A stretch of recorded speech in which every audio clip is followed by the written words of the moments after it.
নমস্কার ইতি কিচেন। আমি কি নিয়ে এসেছি আজকে? আমি নতুন রেসিপি। কেউ খেয়েছেন নাকি সেটা আমি জানতে পারি না, কিন্তু আমি যা রান্না করেছি আজকে আমি করেছি ওই আছে না তেলাকুচি পাতা দিয়ে ধুদুল রান্না করেছি। এত টেস্টি রেসিপি, হ্যাঁ, এই গরমকালের জন্য অনেক সুস্বাদু খাবার।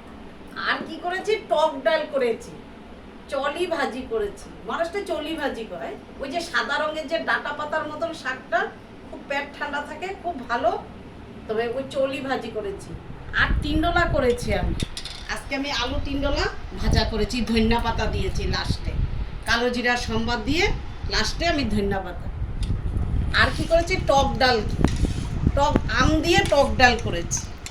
হ্যাঁ, আর इतना टेस्टी रेसिपी, दाल के चावल के साथ में एक खट्टा दाल और एक आलू टिंडोला भाजा और चौली साग, और लास्ट के टाइम पे एक खाने का चटनी आम सत्तो डाल के मैंने बनाया, खट्टा मीठा। हाँ, बहुत अच्छा रेसिपी। तो थाली तो सजा दिया, तो ये थाली मेरा कैसा हो यार। नमस्कार इति किचन, लाइक करने का।